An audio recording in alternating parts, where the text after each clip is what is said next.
Okay guys, good afternoon all of you once again. So నిన్నటి క్లాస్లో మనం like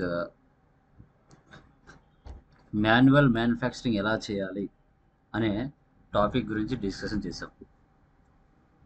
today క్లాస్లో వచ్చేసి మల్టీ కరెన్సీ చేద్దాం.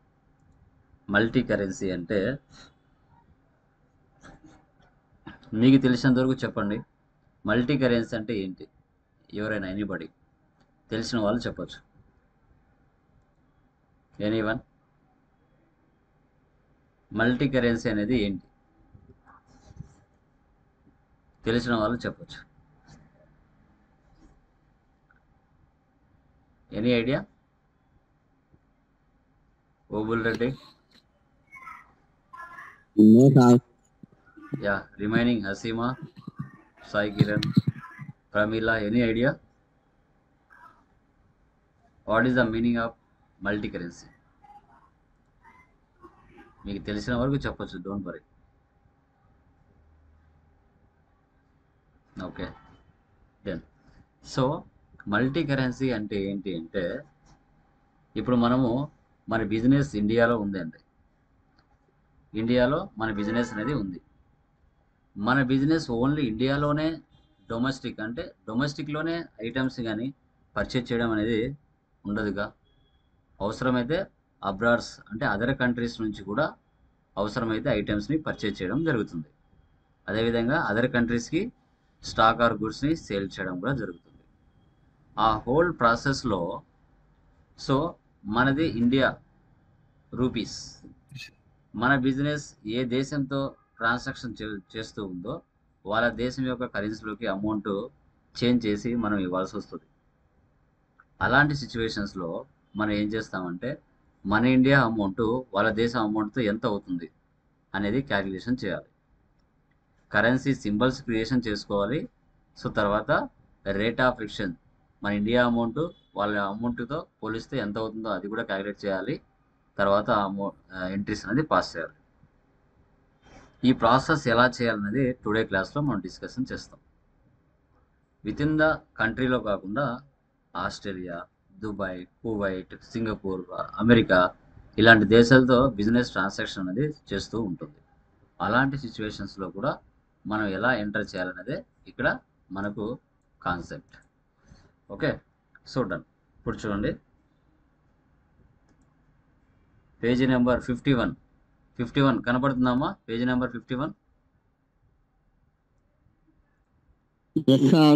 యా, ఇక్కడ చూడండి, universal computer needs multi currency. వీరు 75 lakhs పెట్టి బిజినెస్ అనేది స్టార్ట్ చేశారు. తర్వాత Australia, Kuwait, Dubai. So Australia వచ్చేసి డాలర్తో డిఫైన్ చేశారు, కువైట్ది దినార్తో డిఫైన్ చేశారు, దుబాయ్ది వచ్చేసి దిర్హమ్స్తో డిఫైన్ చేశారు. ఒక డాలర్కి ఇండియా అమౌంట్ 54 రూపీస్, ఒక దినార్కి ఇండియా అమౌంట్ 210 రూపీస్, ఒక డిహెచ్ఎస్కి ఇండియా అమౌంట్ 70 రూపీస్. సో మనము ఇక్కడ ఆస్ట్రేలియా నుంచి పర్చేజ్ చేసాం, కువైట్కి సేల్ చేసాం, దుబాయ్కి సేల్ చేసాం. అప్పుగానే పర్చేజ్ చేసాం, అప్పుగానే సేల్ చేసాం. ఐటమ్ ఒకటే ఉంది, లెనోవో ల్యాప్టాప్. సో యూనిట్స్ వచ్చేసి నెంబర్స్ మాత్రమే ఉన్నాయి. చూడండి, $600, తర్వాత దినార్ 210, దిర్హమ్స్ 1250 ఇలా ఉన్నాయన్నమాట.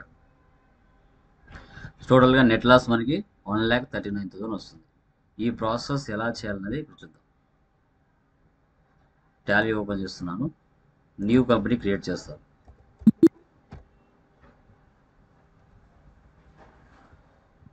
Create company.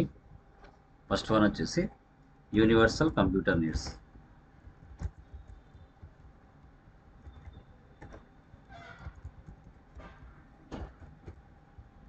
Andhra Pradesh.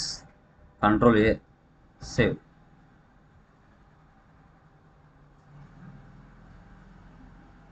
Maintain accounts first option వేసి పెట్టండి, బిల్ వైజ్ నో పెట్టండి. మెయింటైన్ ఇన్వెంటరీ, ఇంటిగ్రేట్ అకౌంట్స్ ఇది ఇన్వెంటరీ, ఈ 2 ఆప్షన్స్ వేసి పెట్టండి. మరి రిమైనింగ్ ఆప్షన్స్ అని నో పెట్టండి, no need. Accept or no, save. క్రియేట్లోకి వెళ్ళి ఫస్ట్ లెడ్జెస్ క్రియేట్ చేసుకోవాలి. లెడ్జెస్ ఏమేమి ఉన్నాయో చెప్పగలరా ఎవరైనా? ఈ ప్రాబ్లం లెడ్జెస్ ఏమేమి ఉన్నాయో చెప్పగలరా? ఎనీవన్ చెప్పండి అమ్మా. లెడ్జెస్ ఏమేమి ఉన్నాయి?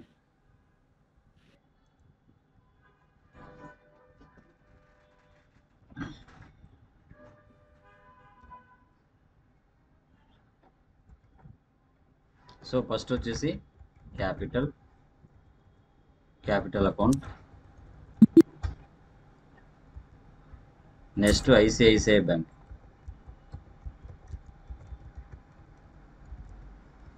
Bank accounts control A, next purchase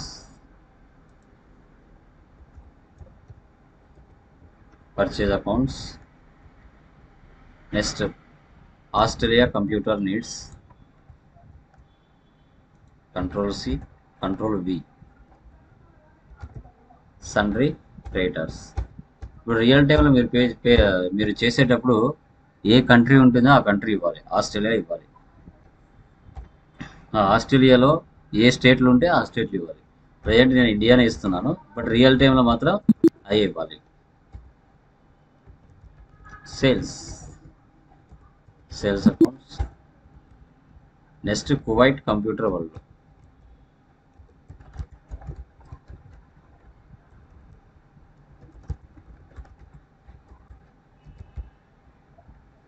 సన్రీ debtors. ఇక్కడ ఇండియా కాకుండా కువైట్ తీసుకోవాలి కంట్రీ.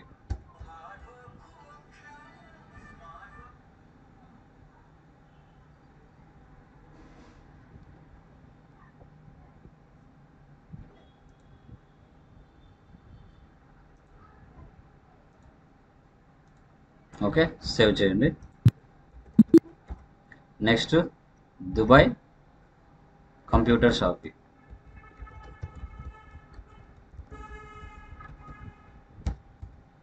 సన్రీ డెబ్టర్స్. ఇక్కడ ఇండియా కాకుండా దుబాయ్ తీసుకోవాలి.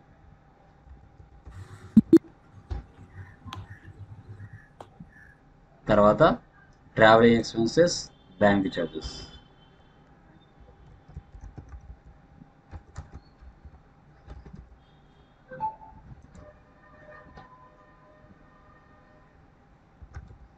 ఇండైరెక్ట్ ఎక్స్పెన్సెస్, తర్వాత బ్యాంక్ ఛార్జెస్, ఇండైరెక్ట్ ఎక్స్పెన్సెస్. ఈ విధంగా లెడ్జెస్ అన్ని ఫస్ట్ మనం క్రియేషన్ చేసుకోవాలి. ఎస్కేప్ ఇవ్వండి. తర్వాత కరెన్సీ ఏమేమి ఉన్నాయి ఫస్ట్ మనకి ఇక్కడ చూడండి. డాలర్ సింబల్ ఉంది, డిఎన్ దినార్ సింబల్ ఉంది, డిహెచ్ఎస్ దిర్హం సింబల్ ఉంది. వీటిని క్రియేషన్ చేయాలి. షిఫ్ట్ పట్టుకొని 4 ఇస్తే డాలర్ వస్తుంది. ఇక్కడ ఫార్మల్ నేమ్ డాలర్, ఎంటర్ ఇచ్చేయండి. తర్వాత డిఎన్ దినార్, తర్వాత DHS dirhams. Accept or no save, escape. చూడండి, బిఫోర్ మనకు సింబల్స్ క్రియేషన్ చేయకముందు ఈ ఆప్షన్ లేదు. సింబల్స్ క్రియేషన్ చేసిన తర్వాత ఈ ఆప్షన్ జనరేట్ అవుతుంది. Rate of exchange. ఓకే, ఒక డాలర్కి ఇండియా అమౌంట్ ఎంత? ఇక్కడ 54 రూపీస్ ఇవ్వాలి. తర్వాత ఒక దిర్హమ్స్ ఎంత ఉంది? ఇక్కడ 17 రూపీస్ ఉంది. మీరు పైది కిందిది పైది ఇచ్చారంటే మిస్ మ్యాచ్ వచ్చేస్తుంది. 17. తర్వాత డిఎన్ అంటే dinar 210 rupees. Accept or no save. ఈ విధంగా మనం currency rate of exchange create చేసుకోవాలి. తర్వాత నెక్స్ట్ యూనిట్స్లోకి వెళ్దాం. యూనిట్స్లో నెంబర్స్ మాత్రమే ఉంది. NOS numbers, escape. తర్వాత స్టాక్ ఐటమ్ ఒకటే ఉంది మనకి. ఇక్కడ చూడండి, లెనోవో P4 ల్యాప్టాప్ ఇది ఒకటే ఉంది.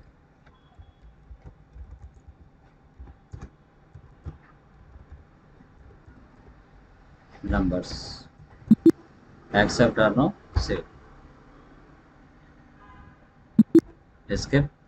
ఎస్కేప్. ఇప్పుడు వోచర్స్లోకి వెళ్ళండి. సో వోచర్స్లోకి వెళ్ళిన తర్వాత ఫస్ట్ రిసిప్ట్ తీసుకోండి. సో క్యాపిటల్ ఏముంది మనకి, ఫస్ట్ క్యాపిటల్. డేట్ కావాలంటే డేట్స్ అని ఇచ్చుకోండి. 1/4. ఇయర్ ఏం అవసరం లేదు, ఇయరే తీసుకున్నాం. 1/4. సో అమౌంట్ ఎంత, 75 lakhs.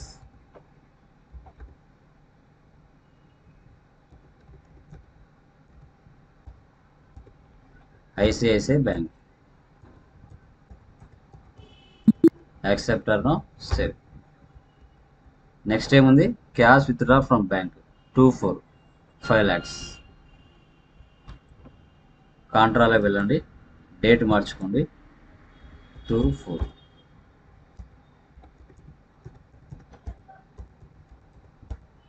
Cash. Accept or no save. Next purchase. So 2/4 purchase from Australia computer needs Lenovo P4 laptops. So 80 numbers, $600 ఇవ్వాలి. డేట్ మార్చుకోండి, 2/4. First Australia computer needs, purchase Lenovo P4 laptop.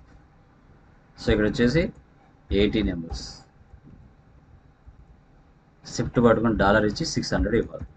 Dollar ఇవ్వాలి. Dollar ఇవ్వకపోయారంటే problems వస్తుంది. Enter. టోటల్గా 48,000. So Australia amount enter. ఇక్కడ చూడండి, rate in forex, rate of exchange. $600కి 54తో ఇంటూ చేస్తే ఇండియా అమౌంట్ 32,400 వస్తుంది. అదే ట్యాక్సిబుల్ వాల్యూకి అయితే $48,000కి ఇండియా అమౌంట్ 54తో ఇంటూ చేస్తే 25,92,000 వస్తుంది. సేవ్ చేయండి. Accept or no save. Next sales 1/5 sales to Kuwait computer world. Date ఇవ్వండి, 1/5 కువైట్.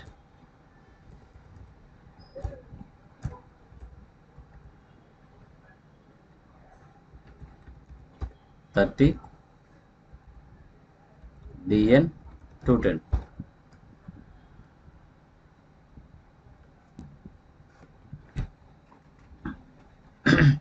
$210కి 210తో ఇంటూ చేస్తే 44,100 రూపీస్ వచ్చింది. అదే 6,300కి 210తో ఇంటూ చేస్తే 13,23,000 వచ్చింది. తర్వాత Dubai.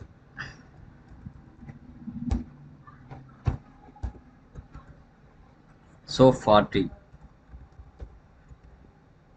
DHS 1250.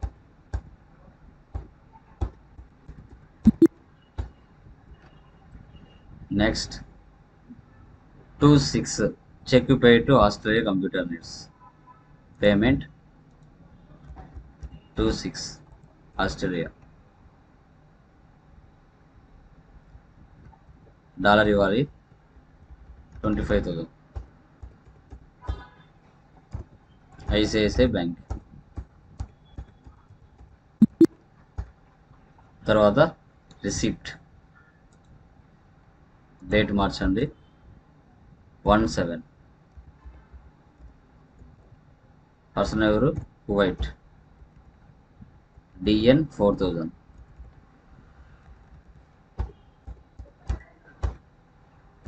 ICICI bank.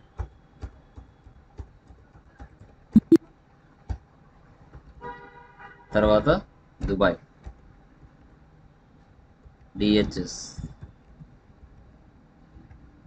5,000. ICICI bank.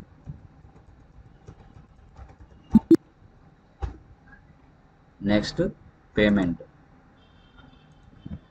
So 18 travelling expense paid by cash 34,000.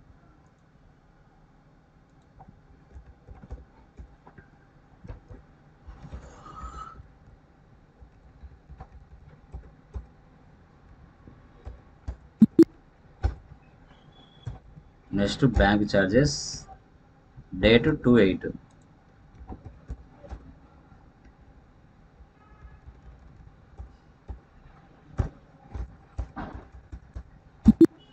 యాక్సెప్టర్ను save.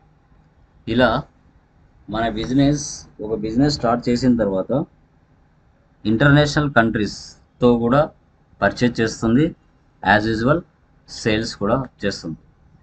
So ఫైనల్గా ఇండియా అమౌంట్స్కి మిగతా దేశాల అమౌంట్కి మనము చెక్ చేయాలి.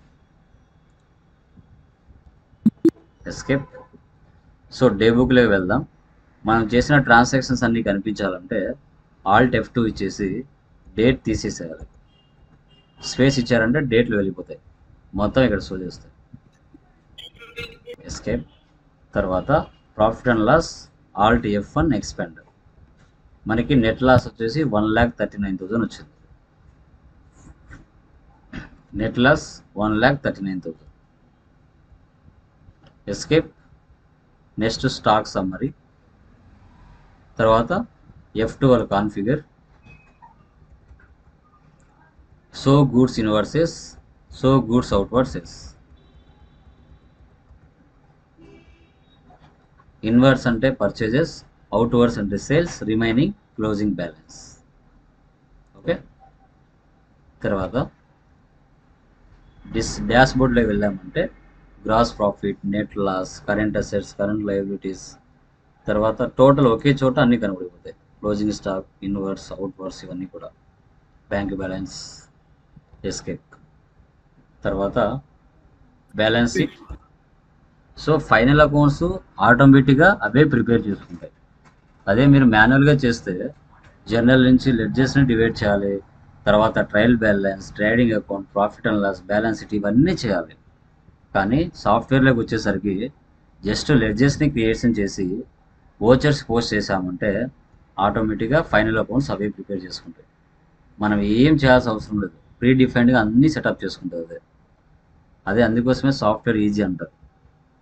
తర్వాత ప్రాఫిట్ అండ్ లాస్కి వెళ్ళండి. ఇక్కడ వెళ్ళిన తర్వాత ఆల్ట్ C ఇవ్వండి. Alt C, enter, enter. Dollar. So 40,240 rupees dollars అయితే అమెరికాది, ఆస్ట్రేలియాది. ఇండియా అమౌంట్ 21,73,000 అవుతుంది. మళ్ళీ ఆల్ట్ C. DHS తీసుకుంటే 2 దేశాల అమౌంట్లు షో చేస్తుంది. ఓకే. సో ఒకటి dirhams Dubai, Australia, India amount. మళ్ళీ ఆల్ట్ C ఇస్తే DN 4 దేశాల అమౌంట్ షో చేస్తుంది. ఈ విధంగా మనము లైక్ ఇంటర్నేషనల్ కంపెనీస్తో మనం ఏ విధంగా పర్చేస్ కానీ సేల్స్ కానీ చేసినప్పుడు ఆ దేశాల యొక్క కరెన్సీ అమౌంట్కి మన ఇండియా అమౌంట్ ఎంత అవుతుందో యాడ్ చేసి వాటి ద్వారా మనం పర్చేస్ కానీ సేల్స్ కానీ ఎలా చేస్తామనేదే టుడే యొక్క కాన్సెప్ట్. ఓకే. ఎవరికైనా డౌట్స్ ఉన్నాయండి దీంట్లో? ఎనీవన్? ఎవరికైనా డౌట్స్ ఉన్నాయమ్మా? Anyone? No, sir. Remaining persons ఎవరు అర్థమైందా కాన్సెప్ట్?